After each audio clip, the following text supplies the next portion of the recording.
ಸ್ನೇಹಿತರೆ ನಮಸ್ಕಾರ. ಜೊತೆಯಲ್ಲಿದ್ದಾಗ ಪ್ರಾಣ ಸ್ನೇಹಿತೆ, ಬೆನ್ನ ಹಿಂದೆ ಹೋದಾಗ ನಾಲಿಗೆಗೆ ಮೂಳೆ ಇಲ್ಲದೆ ಆಡುವಂತಹ ಚಾರಿತ್ರವದೆ. ಹೌದು, ಹೆಣ್ಣಿಗೆ ಹೆಣ್ಣೆ ಶತ್ರು ಅನ್ನುವಂಥ ಮಾತು ಸುಮ್ಮನೆ ಹುಟ್ಕೊಂಡಿದ್ದಲ್ಲ. ಸಿನಿಮಾ ರಂಗದಲ್ಲಿ, ಬಣ್ಣದ ಪ್ರಪಂಚದಲ್ಲಿ ಗೆಳೆತನ ಅನ್ನೋದು ಎಷ್ಟು ಅಪಾಯಕಾರಿ ಅನ್ನೋದಕ್ಕೆ ಇಲ್ಲಿದೆ ನೋಡಿ ಒಂದು ಜೀವಂತ ಉದಾಹರಣೆ.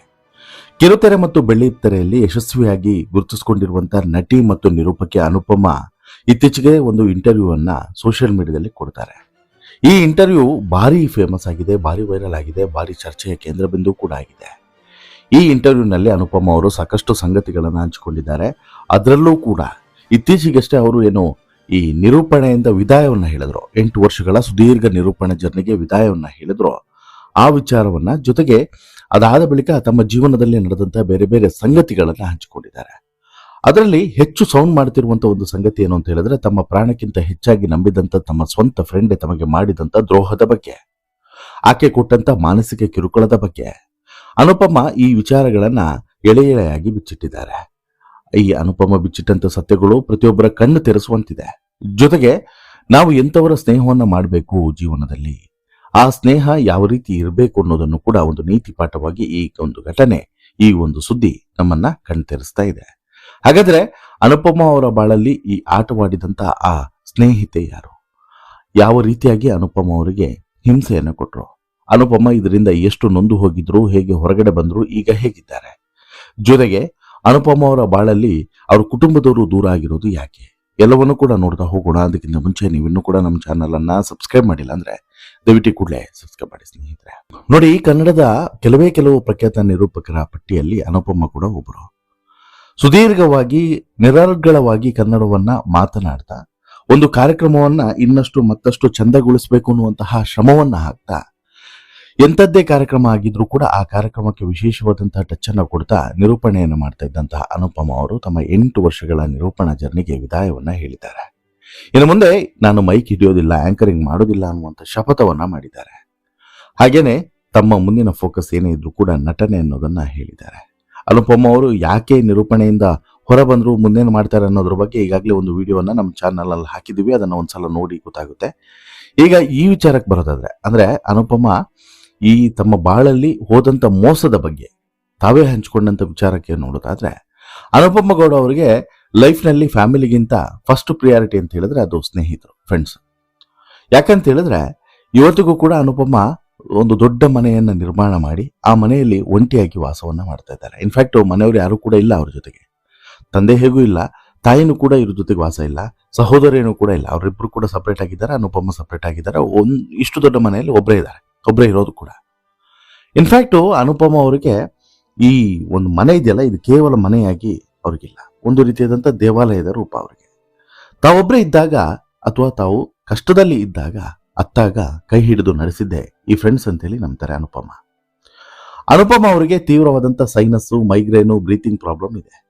ಅವರು ಫೋನ್ ಎತ್ತಿಲ್ಲ ಅಂದ್ರೆ ಸಾಕು, ಗೆಳೆಯರು ಓಡೋಡಿ ಬರ್ತಾರೆ. ಅದರಲ್ಲೂ ಕೂಡ ಇವರ ಆತ್ಮೀಯ ಸ್ನೇಹಿತ ರಾಘವಂತೂ ಒಂದು ಸಲ ಫೋನ್ ಎತ್ತಲಿಲ್ಲ ಅಥವಾ 2 ಸಲಕ್ಕೆ ಫೋನ್ ಎತ್ತಲಿಲ್ಲ ಅಂತ ಹೇಳಿದ್ರೆ ಇಮಿಡಿಯೇಟ್ಲಿ ಹಾಜರು. ಅಷ್ಟು ಕಾಳಜಿ. ಇನ್ನು ಇಷ್ಟೊಂದು ನಂಬಿಕೆ, ಇಷ್ಟೊಂದು ಪ್ರೀತಿಯನ್ನು ಇಟ್ಕೊಂಡಿದ್ದಂಥ ಅನುಪಮ ಅವರ ಜೀವನದಲ್ಲಿ ಒಂದು ನಂಬಲಾರದ ಘಟನೆ ನಡೆದು ಬಿಡ್ತದೆ. ಆ ಘಟನೆ ಇವರ ಇಡೀ ಫ್ರೆಂಡ್ಶಿಪ್ ಮೇಲಿದ್ದಂಥ ನಂಬಿಕೆಯನ್ನೇ ಬುಡ ಮೇಲೂ ಮಾಡಿ ಹಾಕ್ತದೆ. ಹೌದು, ಅನುಪಮ ಅವರಿಗೆ ತಮ್ಮ ಮನೆ ಅಂತ ಹೇಳಿದ್ರೆ ಅತ್ಯಂತ ಪವಿತ್ರವಾದಂಥ ಜಾಗ. ಆ ಮನೆಗೆ ಯಾರನ್ನು ಕೂಡ ಅವರು ಸೇರಿಸಿಕೊಳ್ಳೋದಿಲ್ಲ ಅಷ್ಟು ಸುಲಭವಾಗಿ. ಯಾಕಂತ ಹೇಳಿದ್ರೆ ಸಾಮಾನ್ಯವಾಗಿ ಈ ರೀತಿಯಾದಂತಹ ಈ ಬಣ್ಣದ ಲೋಕ ಅಥವಾ ಸ್ಟ್ರೆಸ್ಫುಲ್ ಲೈಫ್ನಲ್ಲಿ ಇರೋರಿಗೆ ಮನೆಗೆ ಹೋದ ತಕ್ಷಣ ಪೀಸ್ಫುಲ್ ಆಗಿ ಒಂದಷ್ಟು ಹೊತ್ತುಗಳ ಕಾಲ ಇರಬೇಕು. ಅಲ್ಲಿ ಯಾರ್ದು ಮಾತುಗಳಿರಬಾರ್ದು, ಯಾರ ತಲೆಹರಟೆಗಳು ಕೂಡ ಇರಬಾರ್ದು, ತಲೆ ತಿನ್ನೋರು ಕೂಡ ಇರಬಾರ್ದು ಅನ್ನೋಂಥ ಭಾವನೆ. ಅಂದ್ರೆ ಅಲ್ಲಿ ಹೋದ ತಕ್ಷಣ ಒಂದು ನೆಮ್ಮದಿ ಸಿಗಬೇಕು, ಎಲ್ಲವನ್ನು ಬಿಟ್ಟು ನೆಮ್ಮದಿಯಾಗಿ ಬದುಕಬೇಕು ಅಂತ ಹೇಳಿ ಸಹಜವಾಗಿ ಎಲ್ಲರೂ ಕೂಡ ಎಕ್ಸ್ಪೆಕ್ಟ್ ಮಾಡುವಂಥದ್ದು. ಅದೇ ಕಾರಣಕ್ಕೆ ಅನುಪಮ ಅವರು ಕೂಡ ಇಷ್ಟು ದೊಡ್ಡ ಮನೆಯನ್ನು ಕಟ್ಕೊಂಡಿದ್ರು ಕೂಡ ಆ ಮನೆಗೆ ಯಾರನ್ನು ಕೂಡ ಅಷ್ಟು ಸುಲಭವಾಗಿ ಸೇರಿಸ್ತಿರ್ಲಿಲ್ಲ. ಆದ್ರೆ ಒಬ್ಬ ಫಿಮೇಲ್ ಫ್ರೆಂಡ್ ಅನ್ನ ತಮ್ಮ ಸ್ವಂತ ಫ್ಯಾಮಿಲಿ ಮೆಂಬರ್ ತರ ನೋಡ್ಕೊಂಡು ತಮ್ಮ ರಹಸ್ಯವಾದಂಥ ಜಾಗಕ್ಕೂ ಕೂಡ ಕರ್ಕೊಂಡು ಹೋಗ್ತಾರೆ, ಮನೆಗೂ ಕೂಡ ಸೇರಿಸ್ತಾರೆ. ಮನೆಗೆ ಮಾತ್ರವಲ್ಲ, ಮನೆಯ ಅಡುಗೆ ಮನೆಯನ್ನು ಕೂಡ ಸೋರಿಸ್ತಾರೆ, ಅಲ್ಲಿಗೂ ಕೂಡ ಸೇರಿಸ್ತಾರೆ. ಅಷ್ಟು ಆತ್ಮೀಯರು ಅವರಿಬ್ರು ಕೂಡ.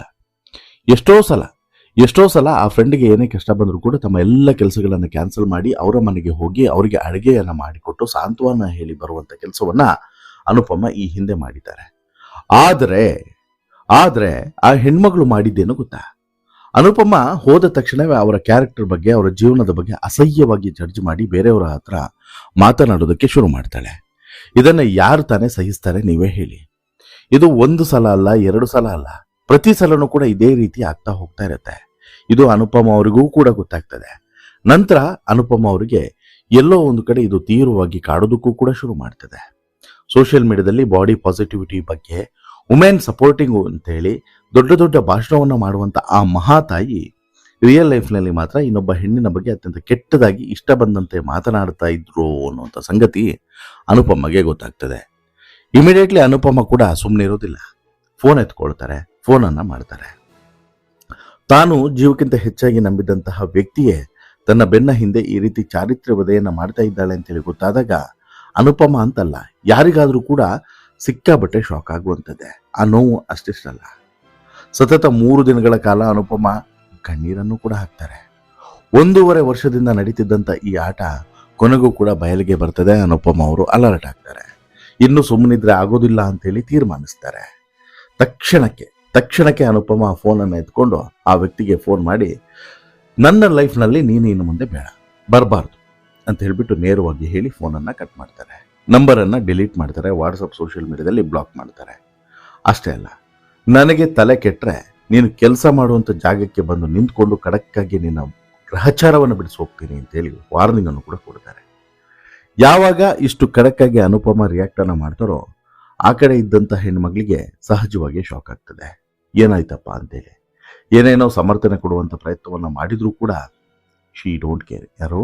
ಅನುಪಮ ಡೋಂಟ್ ಕೇರ್. ಆಕೆಗೆ ಸೊಪ್ಪೆ ಹಾಕಲಿಲ್ಲ. ನಂತರ ಅನುಪಮಗೂ ಕೂಡ ಒಂದೊಂದೇ ವಿಚಾರಗಳು ಗೊತ್ತಾಗ್ತಾ ಹೋಗ್ತದೆ. ರೋಚಿಗೆ ಹೇಳ್ತಾರೆ, ಯಾವತ್ತೂ ಕೂಡ ನೀನು ನನ್ನ ಜೀವನದಲ್ಲಿ ಬರಬಾರ್ದು ಅಂತ ಹೇಳ್ಬಿಟ್ಟು ವಾರ್ನಿಂಗ್ ಅನ್ನು ಕೊಟ್ಟು ಕಳಿಸ್ಬಿಡ್ತಾರೆ.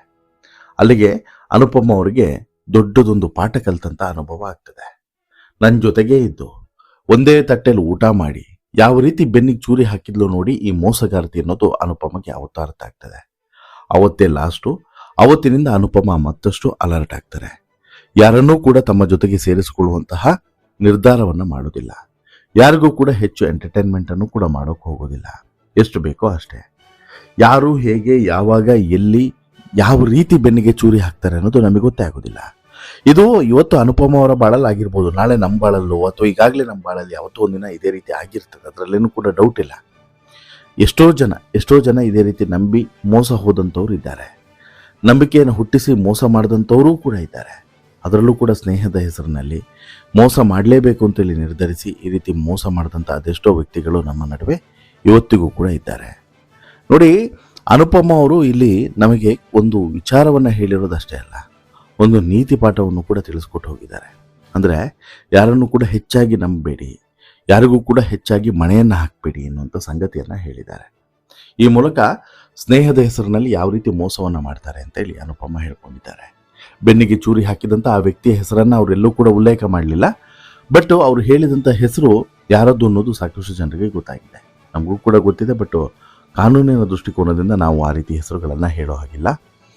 ವೆದರ್ ಈಗ ಅನುಪಮ ಈ ಎಲ್ಲ ಸಂಗತಿಗಳನ್ನು ಹೇಳೋದ್ರ ಜೊತೆಗೆ ಆ ಹೆಸರನ್ನು ಹೇಳಿದರೆ ನಾವು ಹೇಳ್ಬೋದಾಗಿತ್ತು. ಬಟ್ ಈಗ ಹೇಳಿದ್ರೆ ತಪ್ಪಾಗ್ತದೆ. ಸೊ ದಟ್ ಬಿಡಿ, ಯಾರೋ ಒಬ್ಬರು ವ್ಯಕ್ತಿ, ಅದು ಅನುಪಮಗೆ ಕ್ಲೋಸ್ ಇದ್ದಂಥ ವ್ಯಕ್ತಿನೇ, ಅದರಲ್ಲೇನೂ ಕೂಡ ಡೌಟ್ ಇಲ್ಲ. ಈಗ ಅದು ಮುಗಿದಂಥ ಅಧ್ಯಾಯ.